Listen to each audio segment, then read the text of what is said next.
Hopefully that thing's working. Not too loud, right?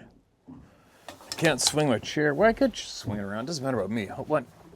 In a perfect world, I'd have everybody watching the shoreline and the coast and all the animals in the ocean, the sights, but oops. Oops.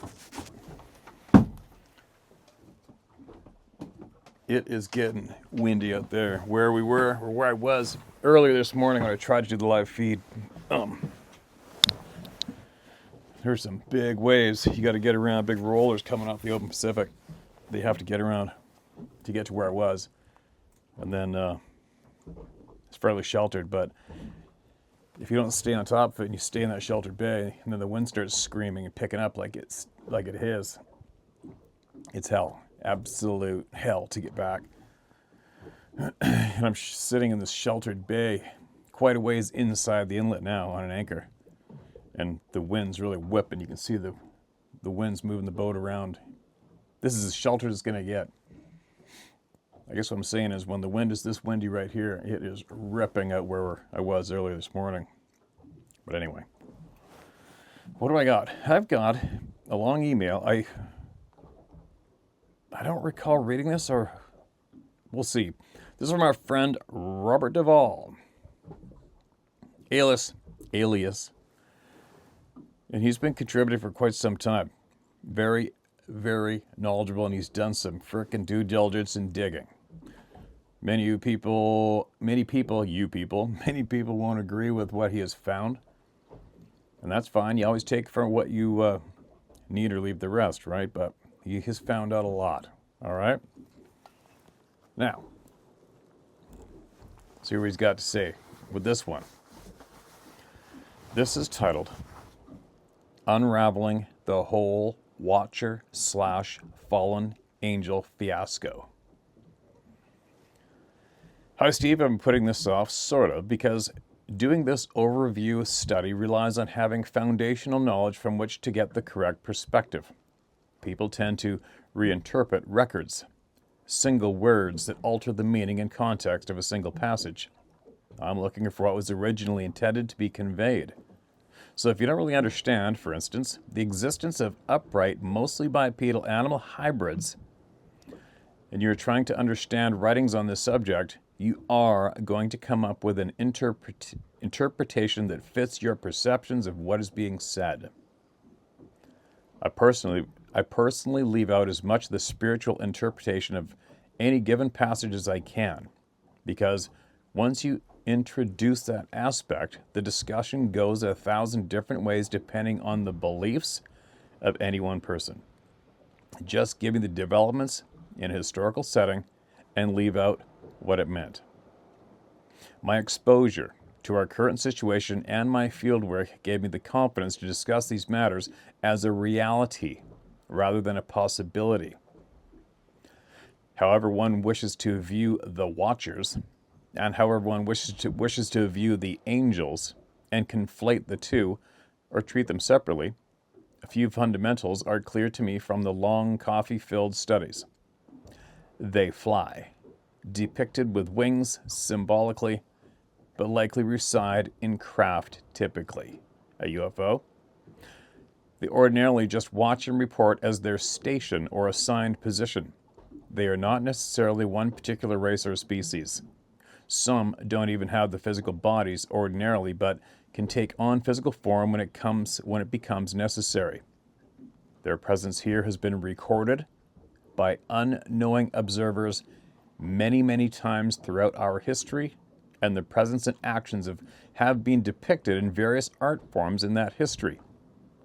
Normally, they observe and report, but have also intervened in human affairs during conflicts or times of crisis to nudge the outcome favorably according to some idea or plan. Have knowledge that surpasses human intelligence and likely always will. Are not necessarily as good at judgment and restraint as we humans are.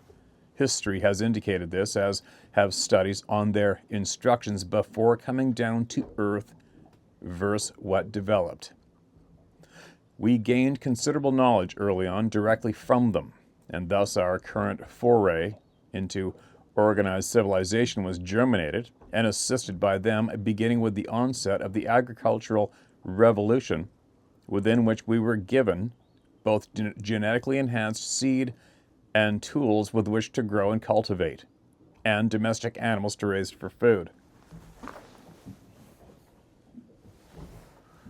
I heard a boat.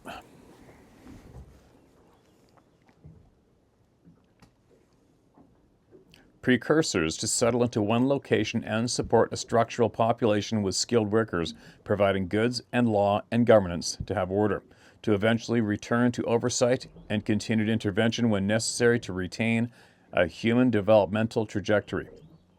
This ideal plan had problems, and those were anticipated according to scholars who went deeply into what had been conveyed to these watchers before they came here. They were warned not to stray far from this and convey to us more information than what was agreed upon, not to mix themselves into our affairs, and the reason given was that they did not possess the judgment necessary, but that humans were superior in that regard. It's like telling a kid you cannot get into that cookie jar on the counter within reach. Who was the agreement with, and who told them this? God, the highest station and most revered, the boss. What prevailed was a disaster, a shit show.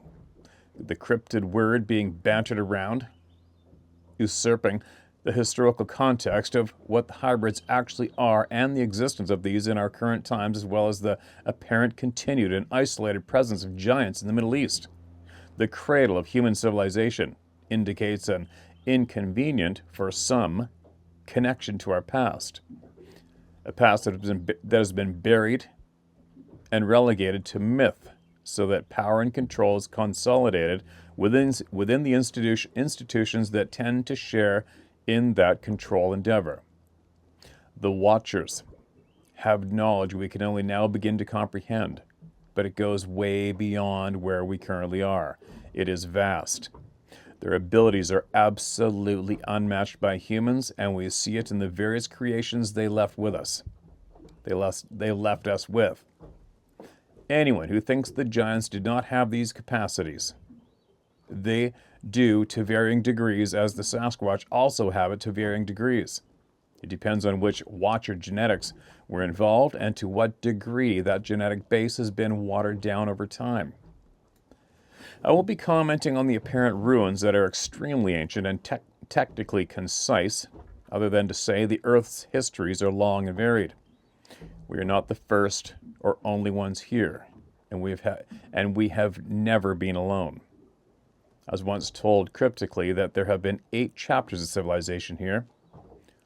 Who it was specifically, I have no idea, but one cannot dismiss the idea that at one time, giants who possess immense intelligence and bad judgment could have had a hand in some of it.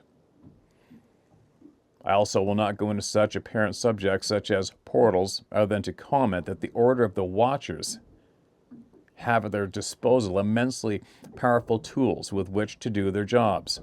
And this idea that technology is not involved is now beyond ludicrous.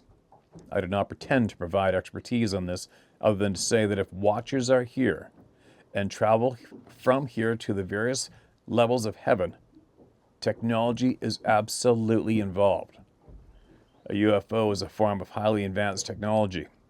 I've seen them flat out disappear after making adjustment maneuvers for position with a friend who is also an engineer. I've seen a lot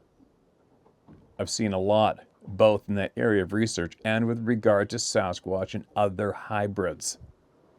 My position is, now and probably won't change, that genetic engineering was utilized in the creation of the giants and animal hybrids that infested the earth and are still to one degree or another still here. Not all are still here. Time has taken its toll. I see in the abduction of humans by the Sasquatch a desperation to continue lines that are becoming less viable in the procreation sense. Although abductions have primarily been human females, males have also been taken for what can easily be construed as the same role as indicated by the actual accounts. Children are also abducted. None of it is okay. Getting back to the Watchers, I'm only introducing the matter as it has unfolded in the 30 years of looking into the matter. It took a very long time for me to transition from the basic alien perspective of UFO to this view of their continued presence and role regarding the human race and or development, and our development. My worldview has been smashed again and again, and each time was not any easier than the one before that. I had to take a year off or more to get away from dizzying realities that kept clubbing me in the head. It takes fortitude and endurance and a lot of blind stupidity to go back each time after a break. Emphasis on stupidity. What the hell am I going to do with this? When the disasters, the flood, and battles, assisted by a high order, ensued to rid the planet of these monsters, biblical term, the remaining giants were relegated to the depths. The Kandahar giant lived in the cave systems of the mountains of Afghanistan, for instance. It makes one wonder why we're really in Afghanistan and Iraq. The cradles of civilization and the likely place where those who imparted knowledge to us lived as well. What were we after? Why were soldiers sent to scout cave systems with orders to shoot low, then immediately high? They had no idea what they were getting into. We are entering the complex era of genetic engineering ourselves now, aren't we? A lot begins to come together when confronted with these facts. While the giants were relegated to the depths, the others, the animal hybrids, were allowed to stay under agreement. We still have dominion here until it is taken away. They are not supposed to interfere with our affairs per agreement. They are not a natural or a planned species here, but rather represent an era when the earth was genetically polluted and chaos reigned. Giants were the rulers and the human race suffered immensely. The animal hybrids, in my assessment, resulted from the genetic blending that gave us the giants. We need to test a giant to know that is the case. What I have determined is that the hybrids are not to interfere with us. And though many will try to tell the community that the Sasquatch is the original creation and the keepers, the record and the DNA work absolutely does not support that assertion. Some of these hybrids deceive. Certainly the giants did as much of that as necessary to get their way. They paid the price. Having this notion in my head has helped me. I was heavily zapped into vertigo. When I recovered, I came back and lectured them on their dominion and reminded them that they had no right by agreement to do what they had done, and that there were consequences for such actions. And I continued to do field work, and they began to come to my home in Washington, and then here in New Mexico. And I've never been bothered since. I was angry and adamant when I spoke to them. They know who God, bracket the boss, and bracket is. What we know so far is that the nuclear DNA seems to be consistent from Sasquatch to Dogman other than the animal content. Both have human mitochondrial DNA. Our physical features are not passed through mitochondrial DNA. The Sasquatch features are not from human genetics. They look somewhat human, and it is possible through blending with humans since the original creation that some of our nuclear genes are now in some of the genetic lines. But generally they are not human nor share our core nuclear genetics. We look like we do because both parents passed core nuclear genes to us. We have features from our lineage. Our mitochondrial DNA keeps us alive but does not give us features. I can only assume that our mitochondrial DNA was necessary to insert into the hybrids to keep them alive here on Earth. Our mitochondrial existing in both Sasquatch and Dogman is telling. It is likely predictable that the giants have it as well. Conclusion: the hybrids are genetically formulaic. We will know conclusively once we have tested a giant specimen. We'll also know more as more animal hybrid types are tested, but it's looking like the formula is intact. As this is but an introduction to the topic of the Watchers and what the implications are, know that I'm going ahead with further studies and getting a better handle on it. There will be more in the future on this. Rob Duvall. There you go, you guys. There you go. Take it from where you will or leave it. This man's done some digging. He's done some digging. Knows some people, been around, and has an intense interest and drive combination to get the truth, no matter what. And that's where he's ended up. All right? There you go. For all those listening, seriously trying to put your puzzle pieces together, you might want to listen to that one more time.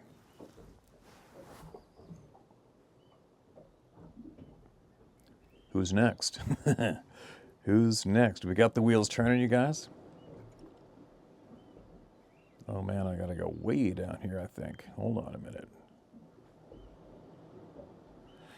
Red.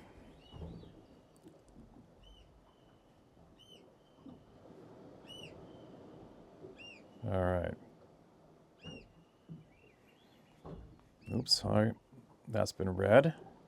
Hang with me for a minute. Check out the beach, you guys, while I scroll down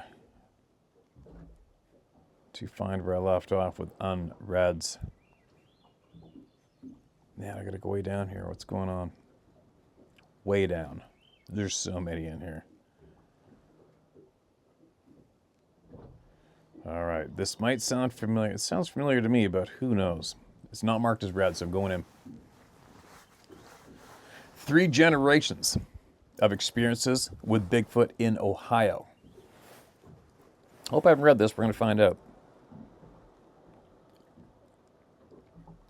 Dear Steve, I want to thank you for your willingness to provide a platform for the sharing of Bigfoot experiences. These life-changing events should be shared and told. Bless you for your courage and honesty. Too many people in today's world have lost sight of what older generations knew. The government is never going to admit this to us, any more than they are going to be honest about UAPs, UFOs. Very true. Kick them to the curb. I'm a 64-year-old woman who was born, raised, and lived most of my life in Ohio, and I want to share my family's encounters with you. My parents and grandparents are deceased. I have up till now kept our experiences quiet, out of respect for them, and only spoken with my sons about them. While my grandparents and parents all believed in Bigfoot's presence, none wished to be ridiculed or thought to be crazy. I could care less, and you are welcome to use my name. It's Linda Bowers. I know what I've seen and experienced. I know what is real. I've loved the woods and the outdoors, but not fooled myself as to what they may contain. Please forgive me for the length, but I want people to know Bigfoot is where you live.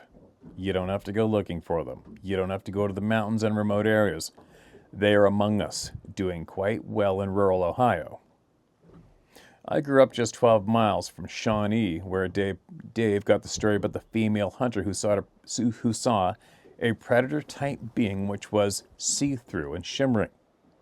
He included the incident in his movie.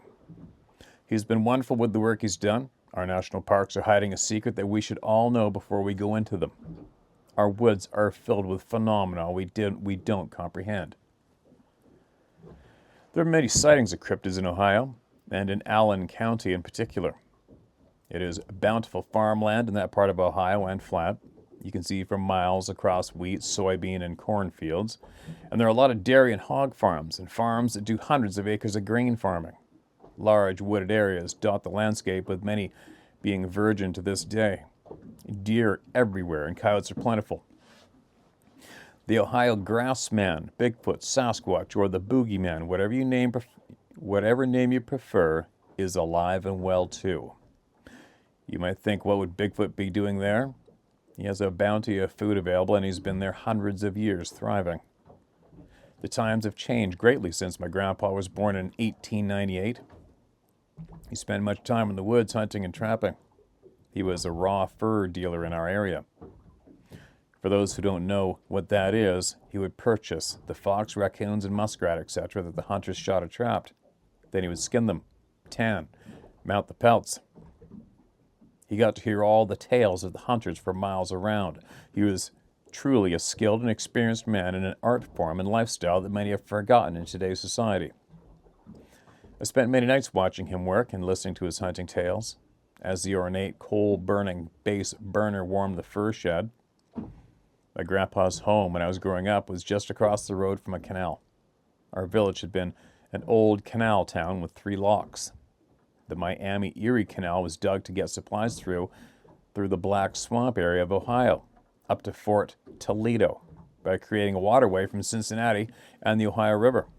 It was under construction from 1825 to 1845.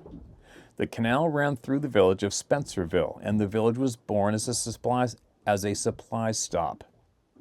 I do believe that one reason Bigfoot has been so prolific in Ohio is the huge area that originally was a swamp. My grandpa had some cattle, hotbeds from which he sold vegetable plants in the spring to gardeners, a huge garden for his family, and fruit trees on his property in Spencerville. He also owned his homestead where he was raised, some 25 miles away. My home is 2 pasture fields to the west.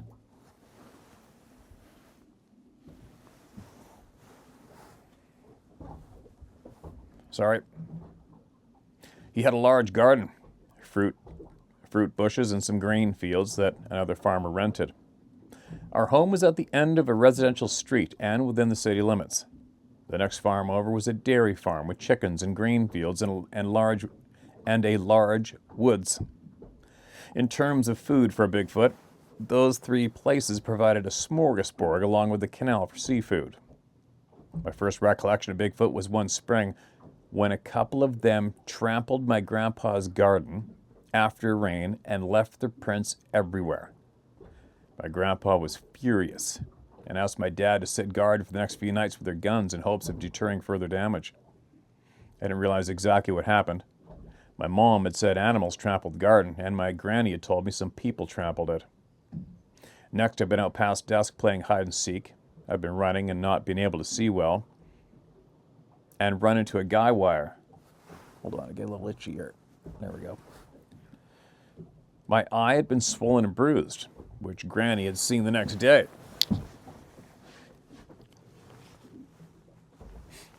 She asked what had happened. I said I'd been out past time to be in, hadn't seen it, and had run into the wire. She immediately was visibly shaken and shrieked, "What's the matter with you, child? Do you want the boogeyman to take you? Don't you know better than to be out after dark? They take children all the time. You know better than that. Didn't your mother tell you to be in every night before dark?" I replied that she had, and then I asked what she thought the boogeyman looked like. And Grandma told me he was very tall, big and strong, with long black hair all over him, and he stunk badly. Just then, my mother came into the room and asked Granny not to scare me. Granny replied that I needed to know the danger in being out after dark. Granny did not hesitate at all to tell me the boogeyman, as she called it, was a real threat.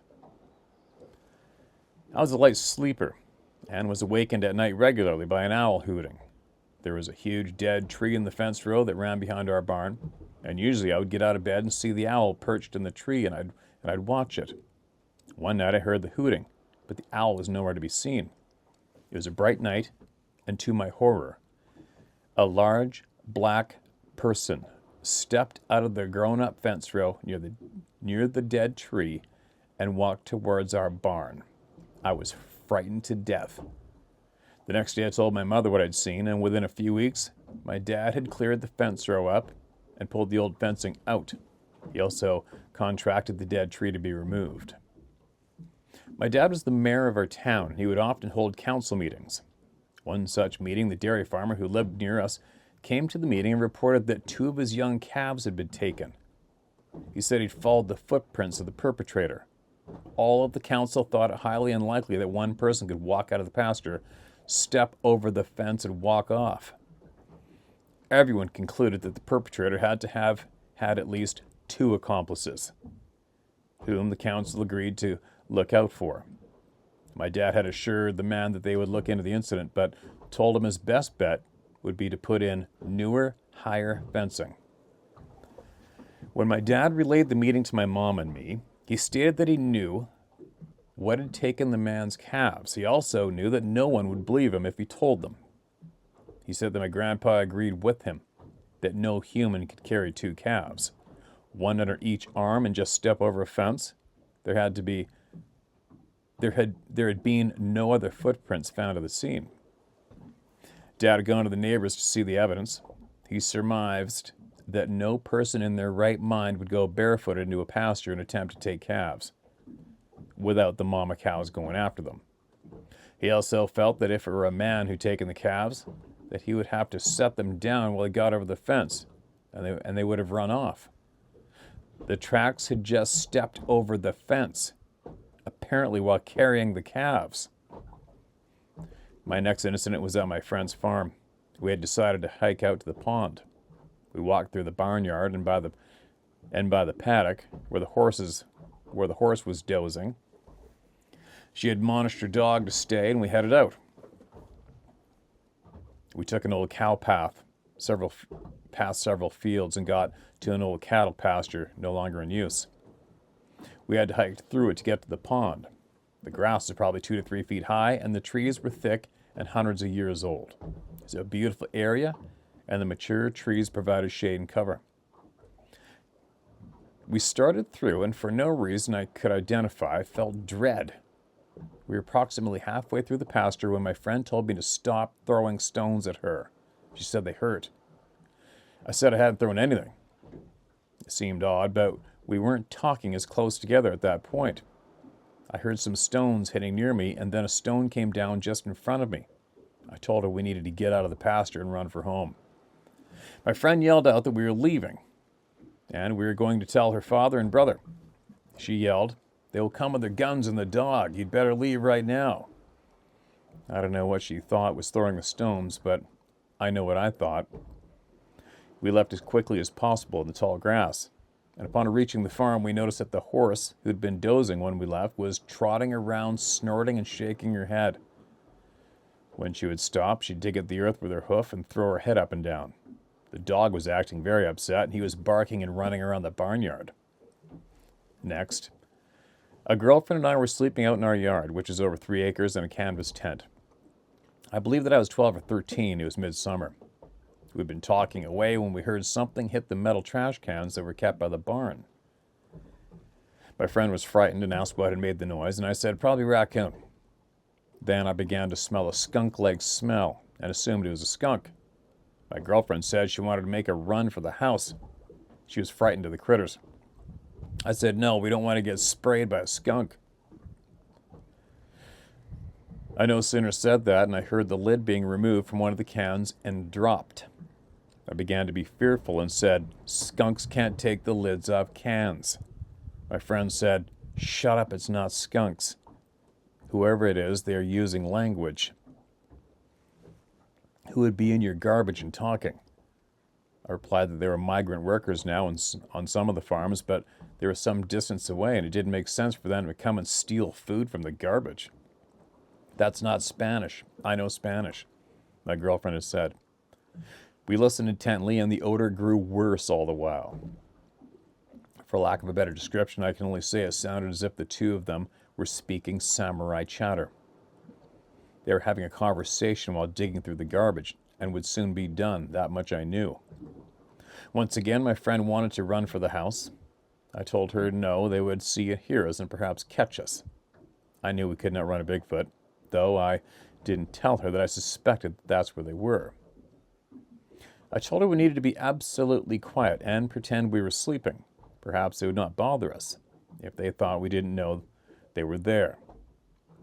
I knew they would see the tent. However, since they had to walk right by the area we were in to get to the garden, I knew they would smell us when they stopped digging through the can.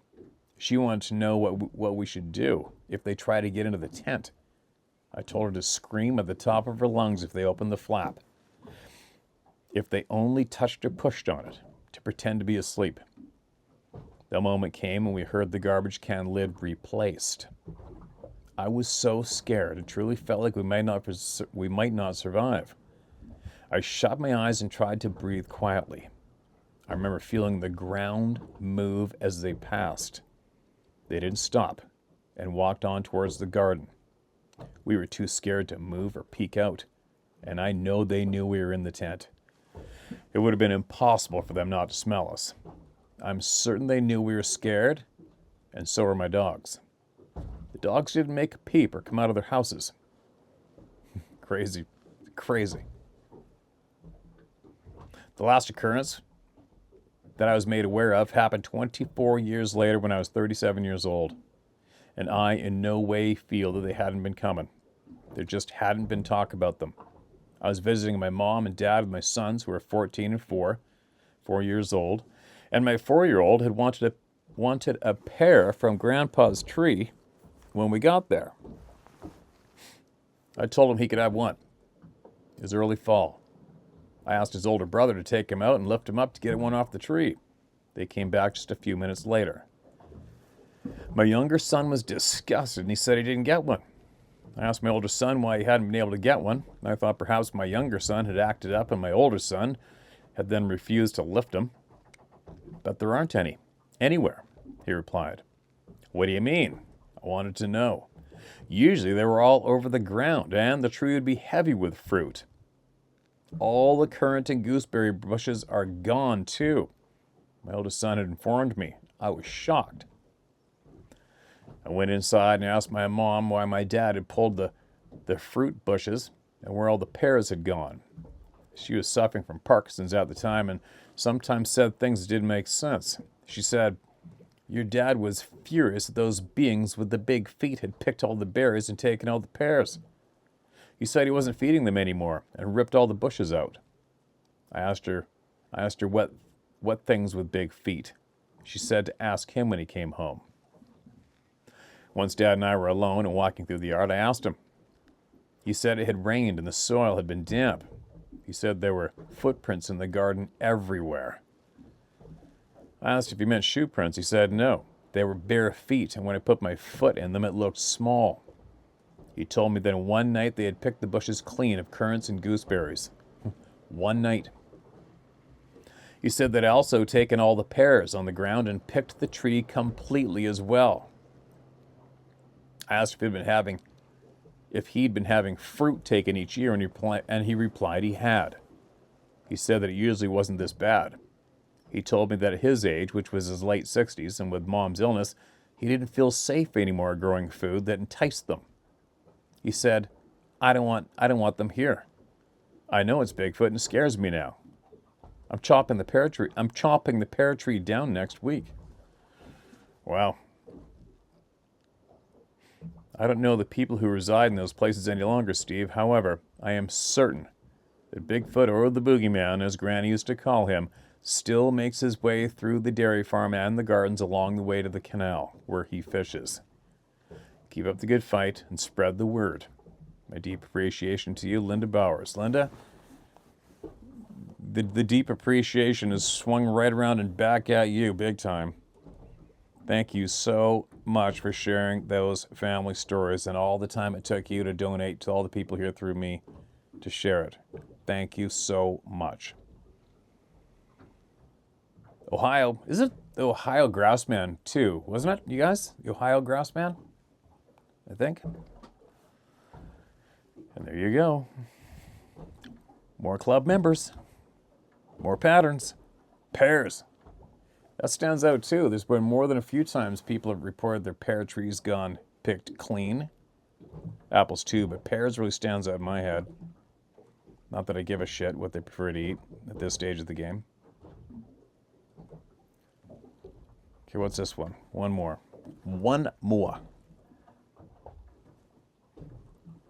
Mark, this is red. So many family histories, isn't there? Over the years, and they finally come forward and share here. Oh, man. Been up a while. It's chilly still. Sucks. No fish. Nobody's catching fish today. This next email is titled, "It Threw Rocks at Me and Waited for Me." Yep, boat coming.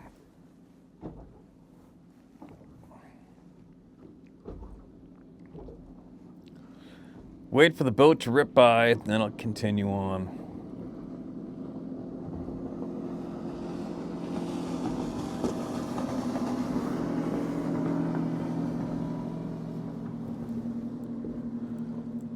All right, here we go. It threw rocks at me and waited for me. P.S. I forgot to add that there weren't any animal noises that night either. It was about 70 degrees and there were no frogs or crickets chirping. All right, that's 2 emails in one. That was the second one. Hello, Steve. I'd just like to preface with a few things. First off, I love your channel and your no bullshit attitude towards life. I try to live my life the same way. Thanks for what you do. Right on, man. Don't stop. Appreciate the kind words. Before I started watching your channel, I must have suppressed this memory, even though it only happened in 2019. I'm 26 now. Every detail came flooding back after you told your story about one of those things waiting for you. Yeah. In early fall in Missouri, see, we call it Missouri. When you live down there, it's Missouri. I said that a few times too, right? My roommate's friends, there were 3 of them, 5 of us together, invited us for an overnight fishing trip somewhere he didn't want to tell us. We were both down for an adventure, so we went. I was a stoner back then, so I don't really remember the drive there. Only that it was about 2 hours from where we lived, and I'd never been there before. Even though I was following my friend's vehicle, they were taking what felt like the long way to where we were going. I've tried finding it on a map as it was some sort of state park, but with no luck. We finally get there, and the guy told us it was a hike to get to the lake, even though we passed 2 ponds to get there, which I found odd. We make it to the lake after dark, about a 20-minute walk through some fields, and we decide to build a fire, smoke, and cook some hot dogs on a fire. It had rained that morning, so we had trouble starting a fire, I had some lighter fluid in my car, so I hiked back. It was a full moon, so I could see very well, and couldn't shake the feeling that I was being watched as soon as I left the timber and walked through the open hay fields.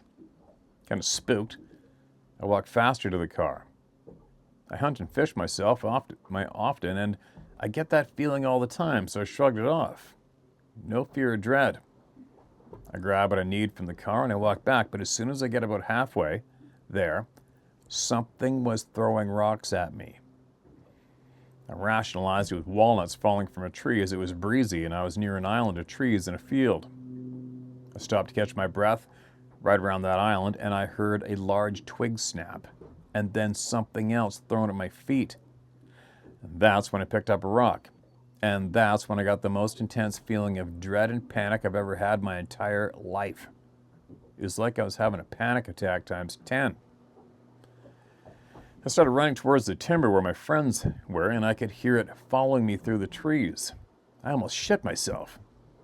I never saw anything, and it sure as hell was there. I never told my friends again, and I rationalized it as being all in my head. The guy whose spot it was told us there were some really big fish in that pond, and as if on some cue, something huge splashed in the water. I know what a large fish jumping sounds like, and Steve, this sounded like a very large rock being thrown into deep water. All the guy said was, "See, I told you, let's go to the water." And that pretty much sums up the experience, man. We didn't catch any fish, and periodically we'd hear the same splash that I rationalized to my friends as being a beaver or something dragging stuff into the water.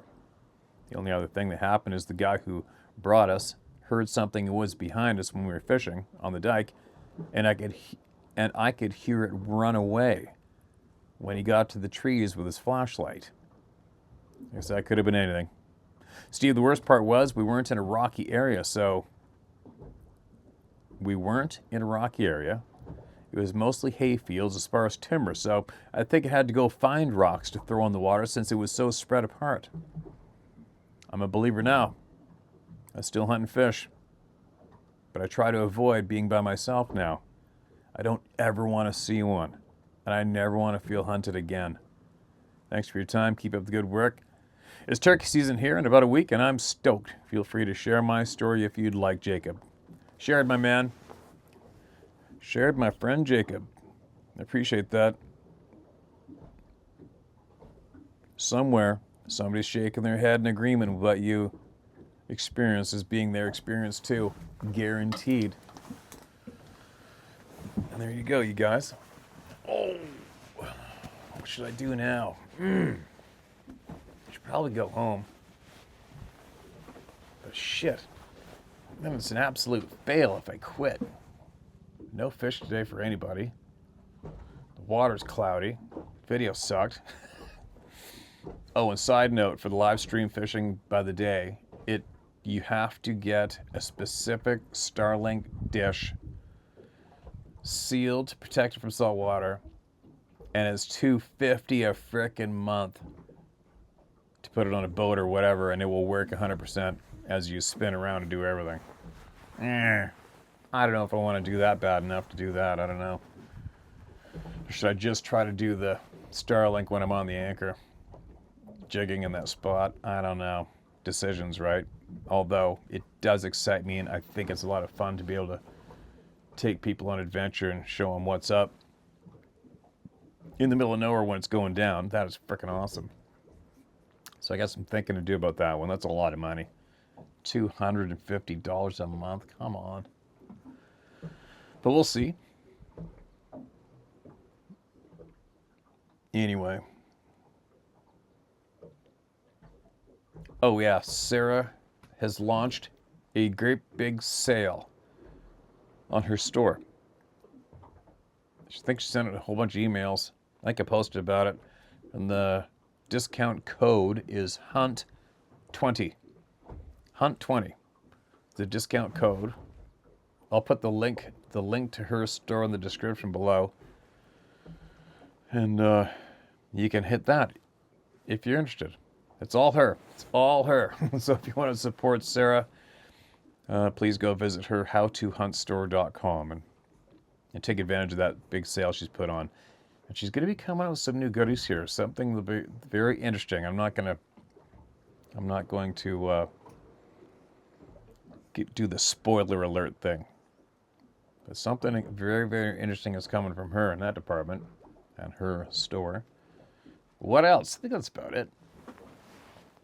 I should probably go looking for bears. I saw a huge bear last evening. Huge. Following a sow down the beach not far from the boat. Saw another one this morning. Pretty big one following a sow. They're rutting like crazy right now. Still, hunting season, spring season still open for them. They can hunt them here till June 15th or something, but it's so tense, especially when I see a great big monstrous bear. It's just knee jerks. You want to go after them, but I don't need a bear right now.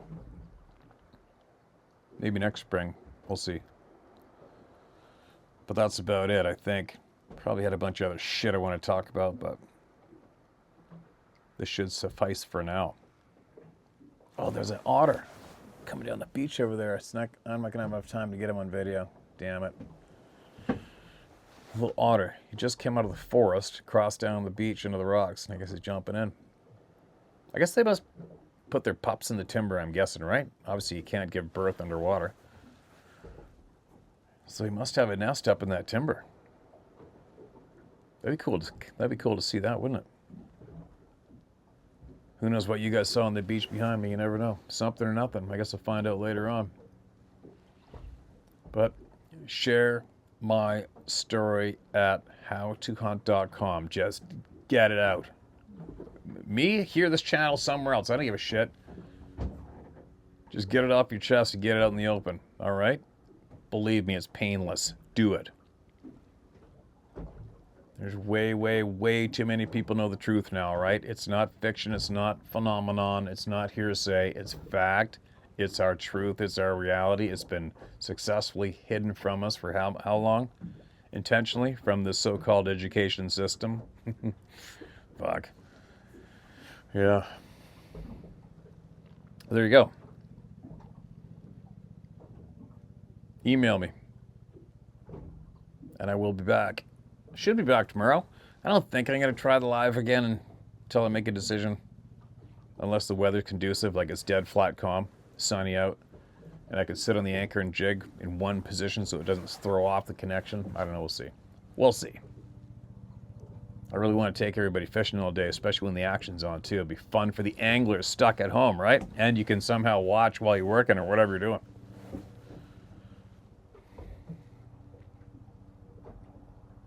I'll be back later. This is a live squid.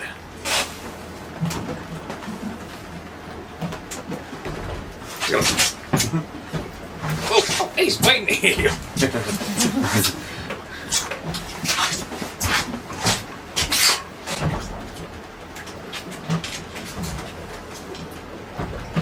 We put 2 hooks in them, underneath the skin, and then set them down the bottom. And then the salmon basically gobbled it up. One there. One just under the skin there, so you don't kill him. And you set him down, he swims around.